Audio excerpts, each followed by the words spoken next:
नमस्कार। एसजेएमसी के R Mangalam university channel में आपका स्वागत है। मैं doctor Rakesh Kumar Sinha, vice chancellor officiating K R Mangalam university, और मेरे साथ मेहमान हैं डॉक्टर अवनीश कुमार श्रीवास्तव, जो कि डायरेक्टर हैं CSIR advance materials process research institute Bhopal के डायरेक्टर।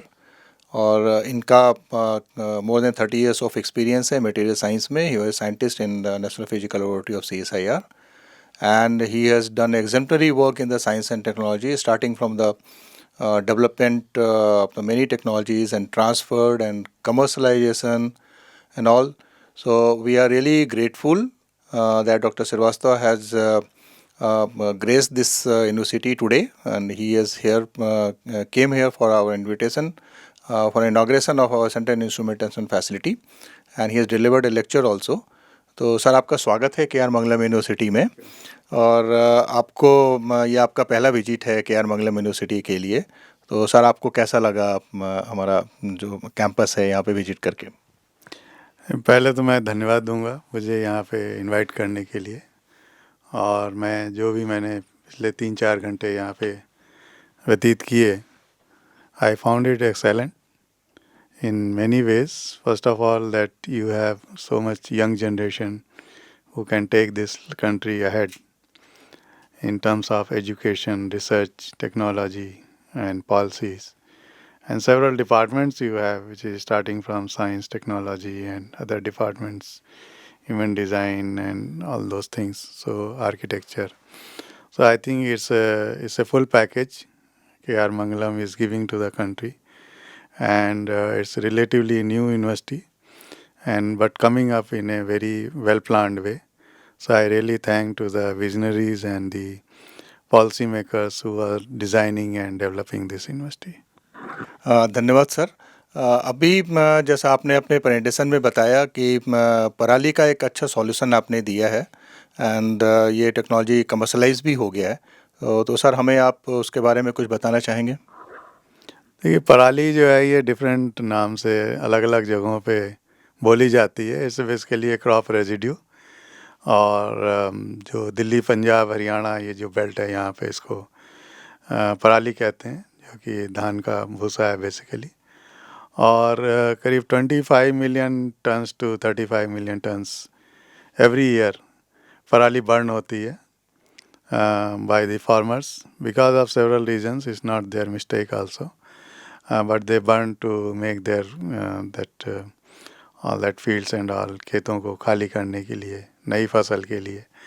तो उनके अपने कंस्ट्रेंट्स हैं, पर उससे जो धुआं निकलता है और जो पोल्यूशन होता है उसके साइड इफ़ेक्ट बहुत डेंजरस हैं। स्पेशली जो नए बच्चे हैं, स्कूल गोइंग किड्स हैं, वो स्मोक नहीं भी कर रहे हैं तो कर रहे हैं smoke because of that kind of pollution we have.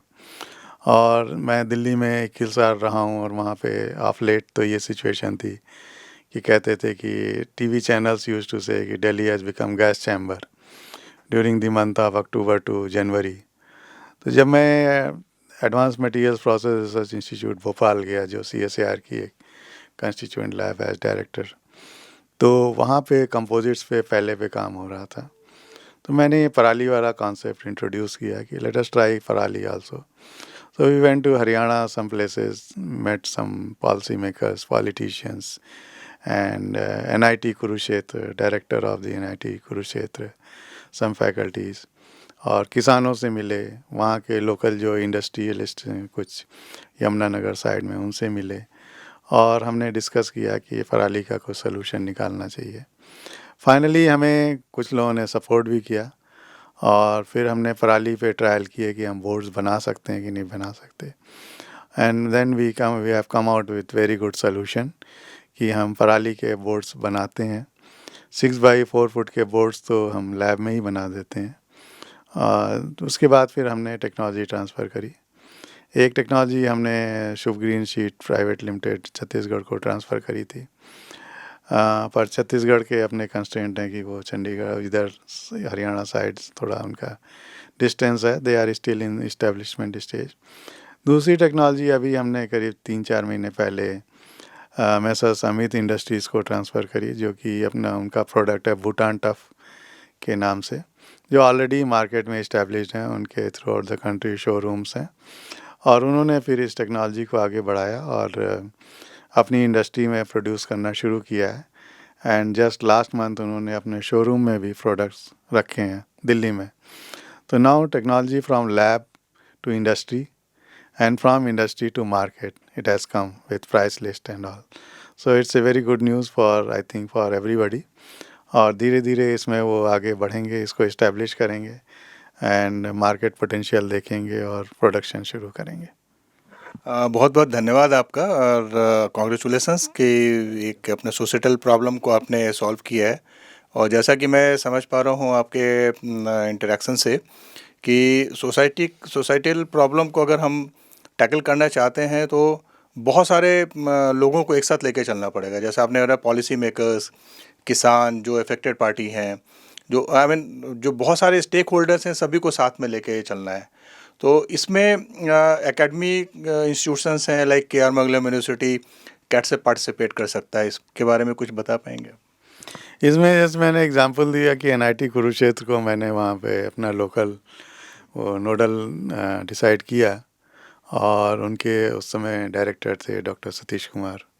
उन्होंने काफ़ी सपोर्ट किया। वो डीआरडीओ से आए थे, और प्रोफेसर अश्विनी कुमार थे वहाँ पे स्कूल ऑफ मटेरियल साइंस के हेड।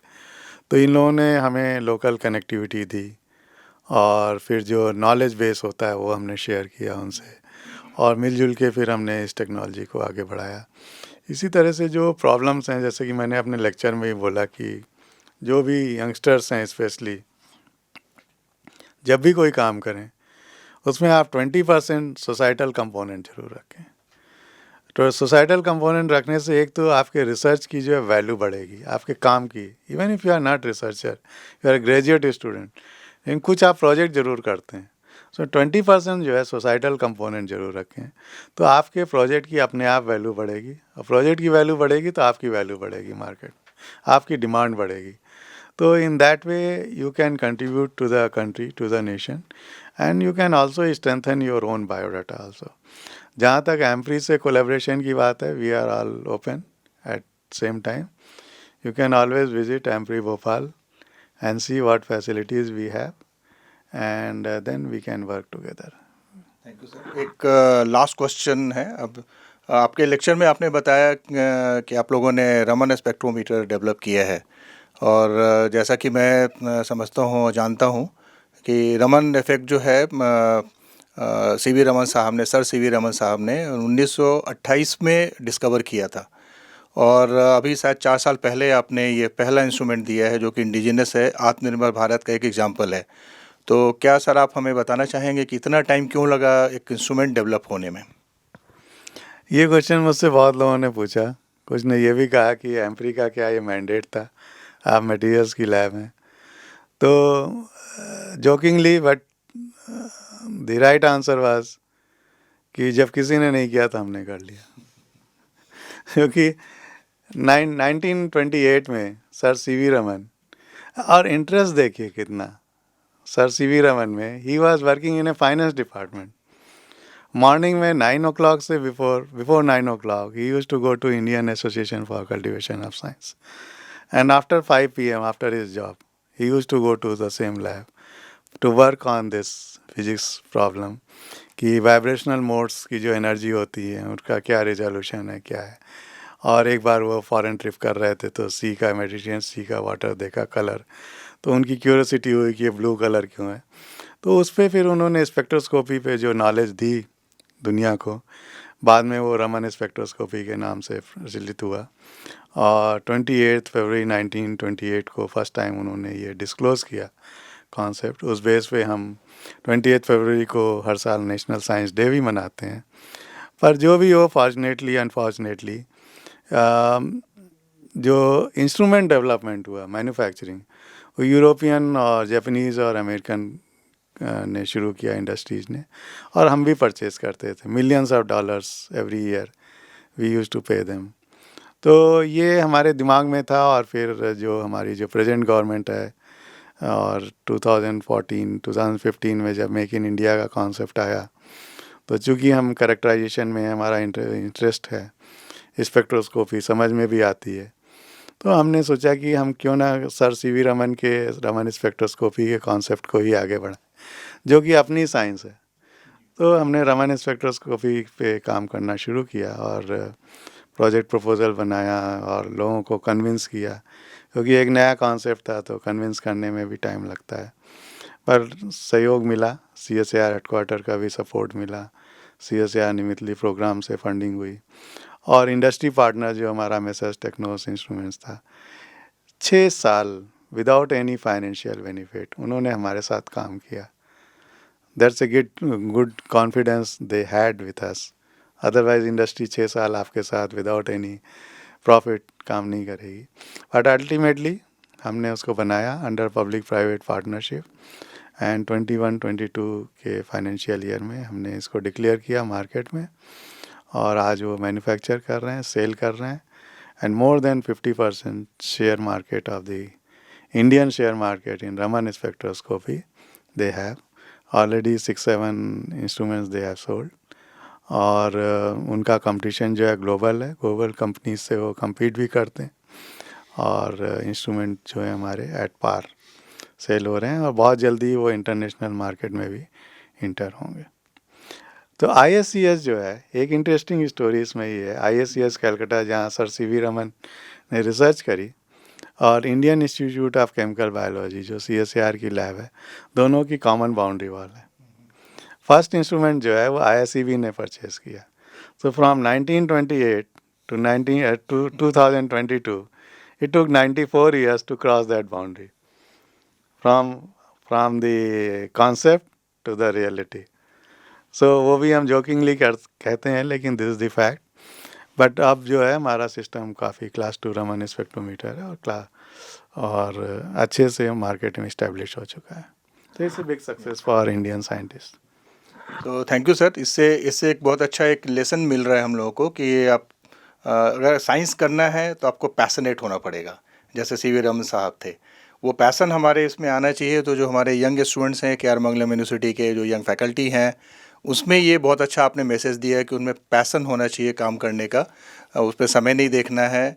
और अगर आप पैसन है आपके पास तो इकोसिस्टम आपके साथ है। तो इकोसिस्टम KR मंगलम यूनिवर्सिटी प्रोवाइड कर रहा है। सो आपने जो लेक्चर दिए हैं और जो इस इंटरव्यू के थ्रू जो आप मैसेज आपने दिया है, ये बहुत फ़ायदेमंद रहेगा हमारे यंग स्टूडेंट्स और यंग फैकल्टी के लिए। एंड मैं आपका बहुत बहुत धन्यवाद देना चाहता हूँ कि आपने ये कहा है कि हम आपके साथ कोलैबोरेट कर सकते हैं। KR मंगलम यूनिवर्सिटी एक यंग यूनिवर्सिटी है, कंपैरेटिवली 10 साल पुराना है।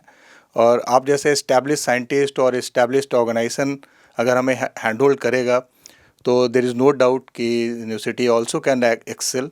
और मेरा अपना ये मानना है, मेरा ओपिनियन है कि जो एकेडमिक इंस्टीट्यूट्स हैं, R&D इंस्टीट्यूट्स हैं और इंडस्ट्री हैं, these are all equal partners of a golden triangle. जब तक एक दूसरे के साथ ये लोग मिलके काम नहीं करेंगे, सोसाइटी का प्रॉब्लम सॉल्व करना डिफ़िकल्ट होगा। और एक साथ अगर हम मिलके काम करेंगे तो कोई ऐसा इशू नहीं है, कोई ऐसा प्रॉब्लम नहीं है सोसाइटी का जो कि हम इंडिया में हम इसको अपने आप आत्मनिर्भर भारत के कॉल के तहत हम उसको सॉल्व कर सकें। So thank you very much doctor Srivastava for being with us.